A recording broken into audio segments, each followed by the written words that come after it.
또 무리에게 이르시되 아무든지 나를 따라오려거든 자기를 부인하고 날마다 제 십자가를 지고 나를 따를 것이니라. 누구든지 제 목숨을 구원하고자 하면 잃을 것이요 누구든지 나를 위하여 제 목숨을 잃으면 구원하리라. 아멘. 오늘은 505주년을 맞는 종교개혁 주일입니다. 1517년 10월 31일에 마틴 루터가 비텐베르크 대성당 그 문에다가 95개의 조항에 달하는 어떤 입장문을 반박문 형태로 발표를 했습니다. 이 날을 기념하여 이제 개신교회들은 이날 종교 개혁절로 기억하고 그 정신을 지키는 것입니다. 근데 이 사건에 계기가 있었습니다. 그것은 바로 면죄부 판매라는 사건이었습니다. 즉 돈을 주고 면죄부를 사면 모든 형벌로부터 해방이 되고 구원을 얻을 수 있다라는 이런 당시 종교 권력자들의 주장에 대해서 마틴 루터가 정면으로 반박을 한 겁니다. 죄란 면죄부를 통해서 사해지는 것이 아니라 오직 회개로 사함을 받는 것이고 믿음으로 구원에 이르게 하나님께서 주장하신다는 고백, 이 고백이 바로 종교개혁의 출발점이라고 하겠습니다. 로마 가톨릭이 면죄부를 팔려고 했었던 이유는 다름 아닌 성 베드로 성당의 공사 때문이었습니다. 여기에 들어가는 이 막대한 건축비를 마련하려고 그들은 이제 면죄부 판매라는 기상천외한 방법을 내놓았던 겁니다.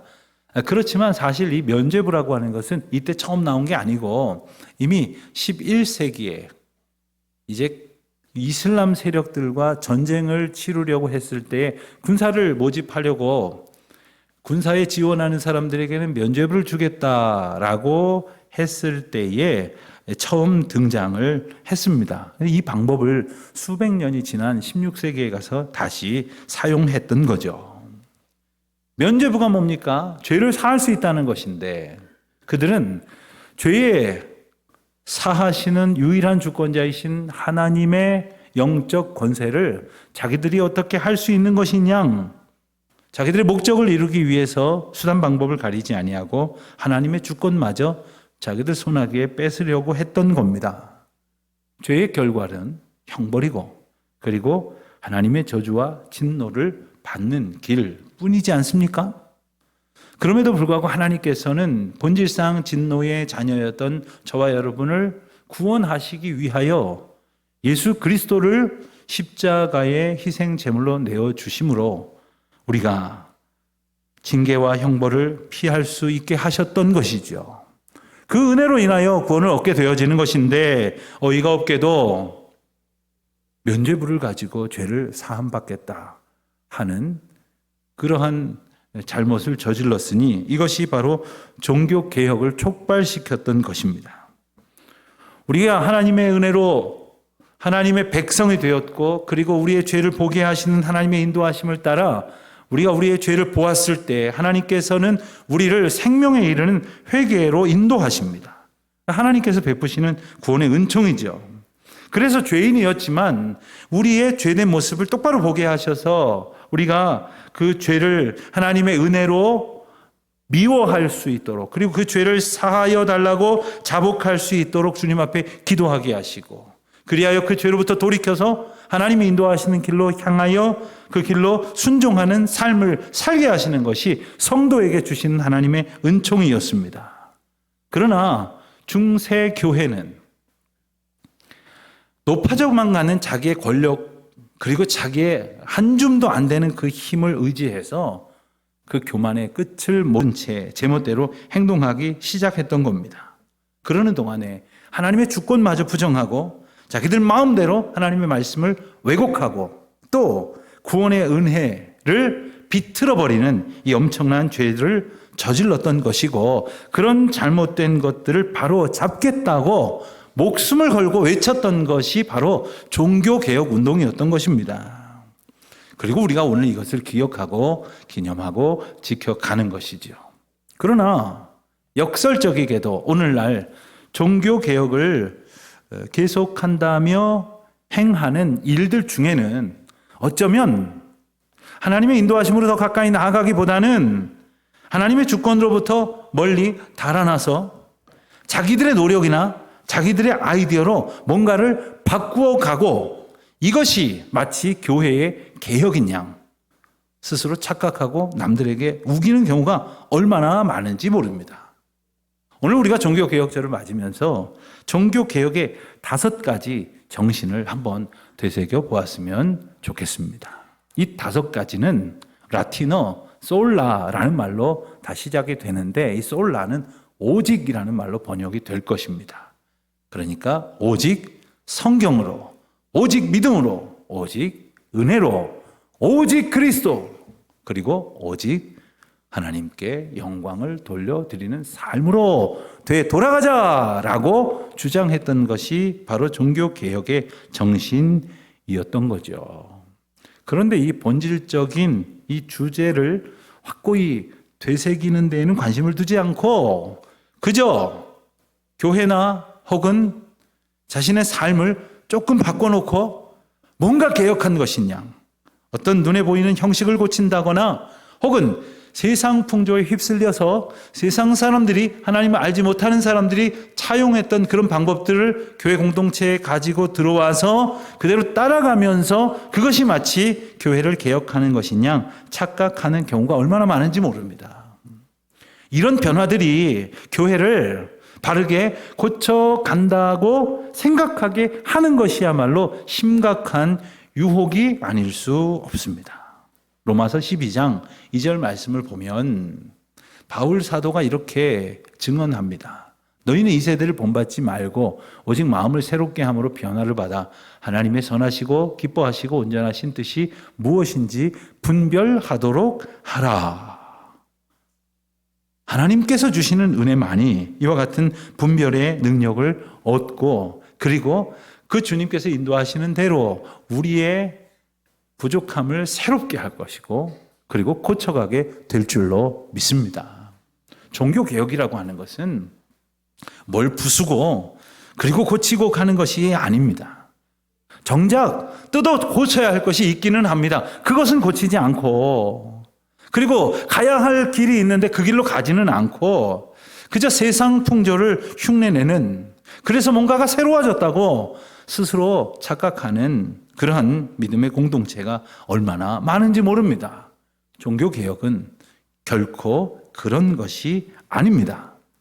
종교개혁이란 하나님의 인도하심과 우리에게 주신 생명의 길 된 그 말씀으로부터 떠나서 자기들 마음대로 살았던 이들에게, 그리고 그러한 공동체와 교회와 또 그들을 공동체를 마음대로 휘두르려고 했던 패역한 세대를 향해 외쳤던 하나님 앞에 고백이었습니다. 우리가 주의 말씀으로 돌아갑시다. 오직 하나님의 은혜만, 믿음만 구합시다. 오직 하나님께만 영광을 돌립시다.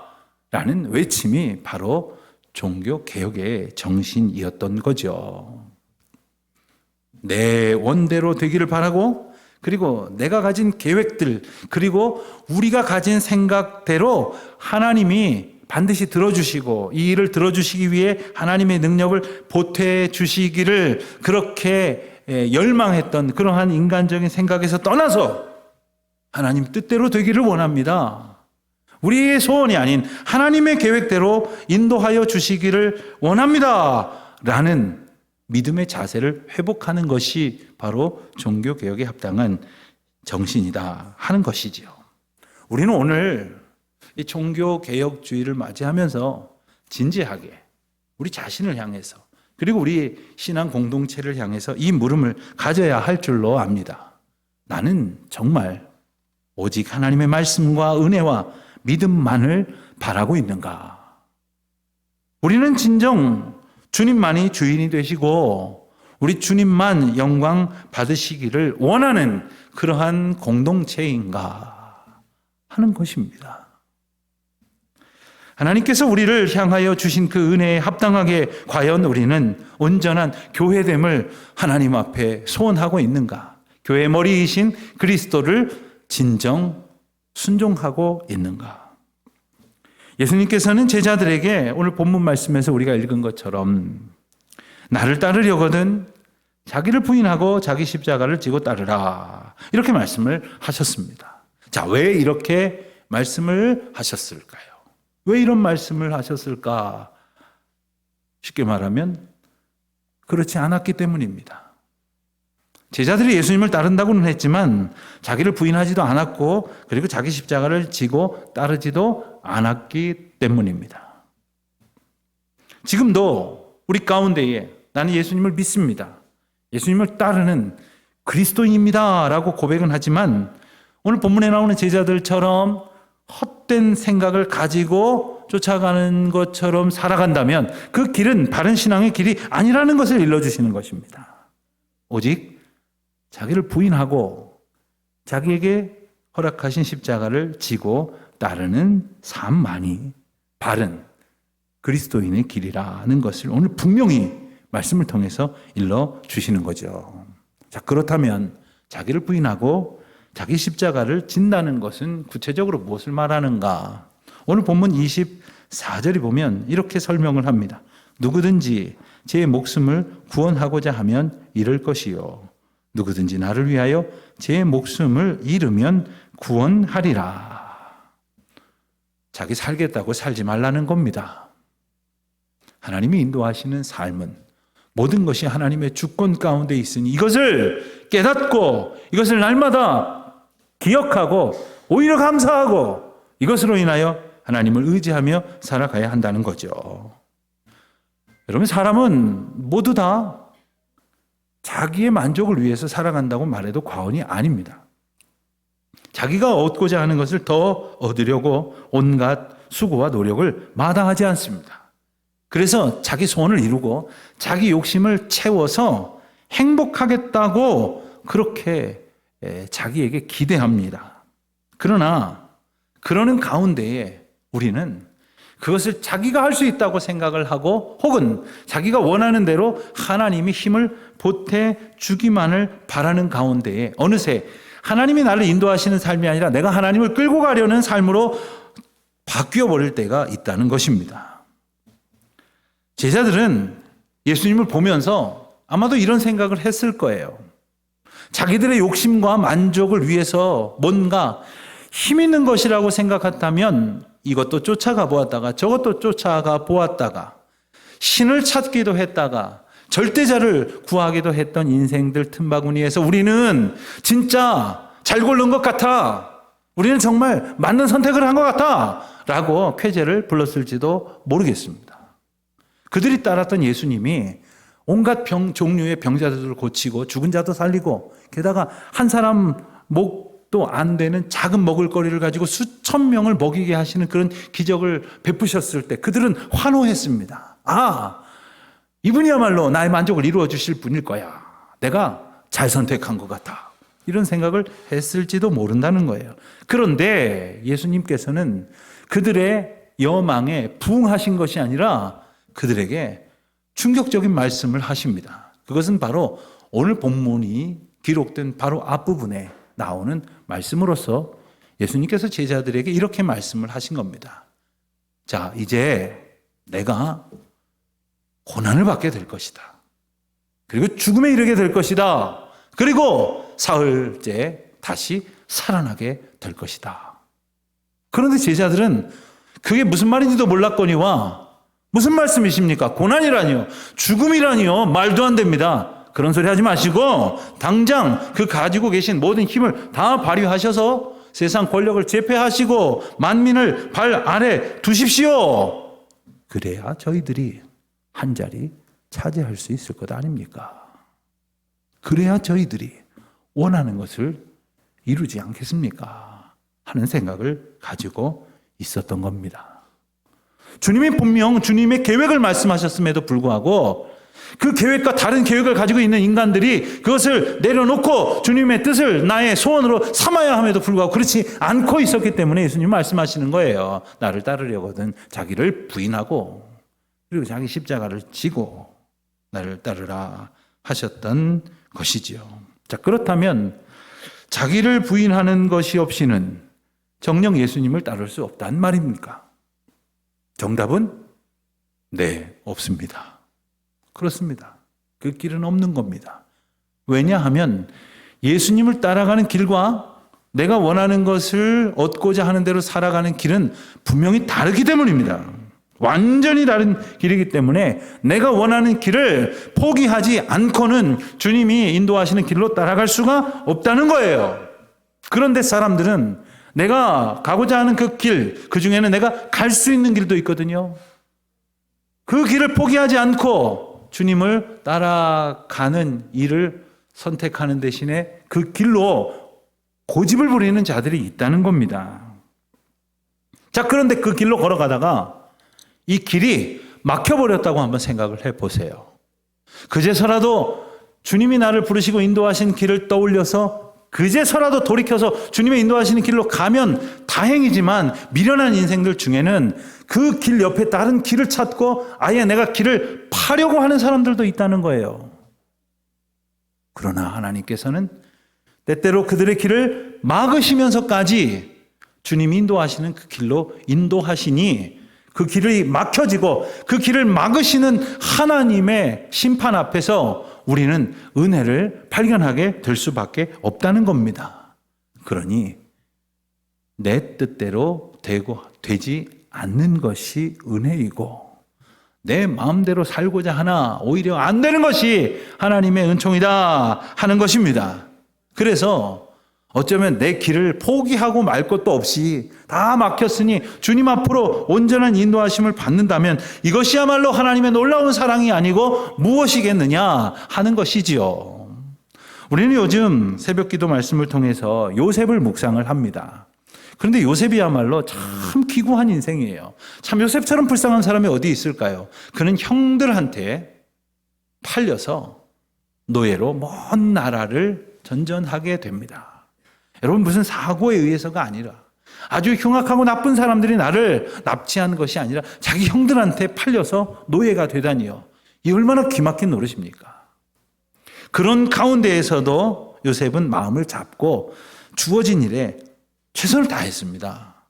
그래서 비록 남의 집에 노예로 일을 했지만 그 집에서 인정을 받아서 그 집에 있는 모든 사물을 총괄하는 그러한 그 집의 살림을 책임지는 그러한 자리에까지 오르지 않았습니까? 물론 억울한 일로 그 주인 보디발의 아내의 유혹에 응하지 않았다는 이유로 그는 억울하게 옥살이를 하게 되었고 그것도 수년이나 그 옥에 갇혀있는 암흑의 날들을 보내게 되었지만 성경은 뭐라고 말합니까? 분명히 요셉의 인생을 형통한 인생이라고 말하고 있어요. 반복적으로 그의 인생이 형통하였다라고 말씀하신다는 겁니다. 아마 저뿐 아니라 모든 분들이 그 구절을 읽을 때 뭐가 형통이야? 아니 어떻게 이런 게 형통이야? 이렇게 억울한 삶을 살았는데 이렇게 말도 안 되는 고난을 겪고 있는데 어떻게 이것을 형통이라고 말할 수 있는가? 한 생각을 하게 됐을 것입니다. 그러나 우리가 기억하게 됩니다. 하나님이 말씀하시는 형통은 무엇인가 하면 우리가 원하는 것을 이루는 우리의 만족과는 상관이 없이 하나님의 뜻을 이루는 가운데에 언제나 그와 함께 하시는 것, 이것이 바로 그에게 주시는 하나님의 형통이신 것입니다. 무슨 말씀일까요? 죄로 얼룩져서 죄로 뒤틀어진 그런 우리의 인생의 꿈과 헛된 희망을 아예 꺾으시고 그리고 그것으로 겹겹이 사여있는 우리 인생을 뚫고 들어오셔서라도 주님의 임재를 그리고 다스리심과 인도하심을 우리로 분명히 깨달아서 그의 삶에 완전히 붙들리게 하시는 것, 이것이 바로 하나님이 말씀하시는 형통이라는 거예요. 다시 말하면 우리의 삶을 우리의 눈에 망가뜨리셔서라도 하나님의 뜻대로 끌고 가시는 것이 하나님께서 우리에게 허락하시는 형통이라 하는 것입니다. 그러므로 우리는 하나님의 은혜 가운데에 무엇이 형통한지를 분명히 깨달아야 합니다. 어떤 인생들은 하나님의 말씀만 듣고도 자기를 포기하고 십자가를 지고 따라가는 사람이 있지만 어리석은 인생들은 그 헛된 시간들을 다 허비하면서도 하나님의 뜻을 알지 못하는 자들이 많습니다. 그러니 우리를 붙드시고 인도하시는 하나님의 부르심, 그리고 우리의 길을 막아서서라도 우리를 하나님의 길로 이끄시는 하나님의 주권적인 사랑, 이것을 조금만 깨달아도 우리는 주님 앞에 찬송을 부르지 않을 수 없는 것입니다. 그래서 사도 바울은 로마서 11장 33절을 통해서 이 비밀을 깨닫고 이렇게 주님을 찬양합니다. 깊도다 하나님의 지혜와 지식의 풍성함이요, 그의 판단은 헤아리지 못할 것이며 그의 길은 찾지 못할 것이로다. 사랑하는 성도 여러분, 우리의 인생이 내 마음대로 돼서가 아니라 혹 어떤 의미에서는 말로 다 할 수 없는 고난과 역경에 직면한다 할지라도 우리 하나님의 역사하심을 깨달아서 우리 하나님이 어떻게 해서라도 나에게 들어오셔서 나의 삶을 뚫고 들어오셔서라도 나를 붙들어 주심으로 나를 형통케 하시는 은혜를 누리시기를 바랍니다. 그리고 마침내 찬송하는 기쁨, 깊도다 하나님의 지혜와 지식의 풍성함이요, 우리의 삶을 온전히 붙드시고 형통케 하시는 주님의 은혜를 누리는 저와 여러분이 되시기를 주님의 이름으로 축원드립니다. 여러분, 우리 건강은 평소에는 잘 이렇게 티가 나지 않습니다. 우리의 체력이 별로 가만히 앉아있을 때는 구분되지 않습니다. 그런데 여러분, 우리가 다 같이 나가서 우리 전교인 걷기 대회 합시다 이렇게 걷다 보면 어떤 분들은 한 100m도 못 가서 아이고 나는 여기 앉았겠다고. 그러다가 조금 오르막길이 나오면 그중에 또 어떤 분들은 아유 나는 저 올라가기 힘들다고. 그렇습니다. 우리 신앙도 마찬가지예요. 일상생활 속에서는 알 수가 없어요. 그러나 힘들고 어렵고 고통스러운 역경 앞에서 어떤 사람은 오히려 자기 생각을 내려놓고 주님의 뜻을 붙드는 사람이 있습니다. 그러나 거기서 고집 부리고 그래서 이 뜻대로 되지 않았다고 낭망하고 좌절하고 하나님을 원망하는 그러한 사람들이 있다는 것이죠. 내 뜻대로 되지 않았다고, 내 생각대로 되지 않았다고, 그것이 훨씬 더 중요했기 때문에 하나님의 뜻을 바라보지도 않고 그 뜻을 나의 마음에 채우려고 하지도 아니하는 그러한 완악한 인생으로 살아간다는 것이죠. 그렇습니다. 주님은 바로 우리 안에 이러한 제멋대로의 생각을 신앙인 줄로 착각하고 있는 우리 모습을 우리 앞에 그대로 다 드러내십니다. 적나라하게 까발리십니다. 우리 자신이 얼마나 믿음이 없는 존재인지, 우리 자신이 얼마나 내 뜻, 내 생각, 내 만족, 내 소원이 이루는 것에만 창념하고 있는지를 드러내십니다. 보게 하십니다. 그래서 때로는 나는 믿음이 있는 줄 알았는데 정말 단 한 조각도 믿음의 증거라고는 발견할 수 없는, 그렇게 송두리째 무너져 버리는 우리의 인생을 목도하게 하시기도 하는 겁니다. 주님은 그렇게 하셔서라도 우리로 하여금 고백하게 하십니다. 주님, 나로서는 할 수 있는 것이 없습니다. 내가 헛된 것을 붙들고 있었군요. 그러니 실패가 곧 은혜라고 고백하지 않을 수 없는 것 아닙니까? 여러분, 이런 상황에 직면했을 때 어떤 사람들은 오히려 주님으로부터 튕겨져 나가버리는 사람이 있어요. 그러나 사랑하는 성도 여러분, 그때에 정말 주님이 말씀하신 것처럼 그 순간까지 가는 것은 물론 안타까운 일이지만 그 순간에 이르러서라도 나를 부인하고 그리고 그 순간에서라도 주님이 맡기신 십자가를 이제 기쁨으로 지고 주님이 걷자 하시는 그 길로 걸어가는, 그래서 주님의 참된 인도하심의 은혜를 누리는 저와 여러분이 되시기를 주님의 이름으로 축원드립니다. 그래서 마침내 정말 주님만을 온전히 의지하는, 정말 겸손히 의지하게 하는 우리 모두가 되시기를 바랍니다. 제자들은요, 자기들 생각이 있었어요. 그런데 그 뜻대로 하지 아니하시려는 예수님을 발견했을 때 그들은 예수님 앞에 그리하지 마십시오, 예수님을 꾸짖듯이 소리를 질렀던 사람들 아닙니까? 그렇습니다. 우리가 그런 존재들이에요.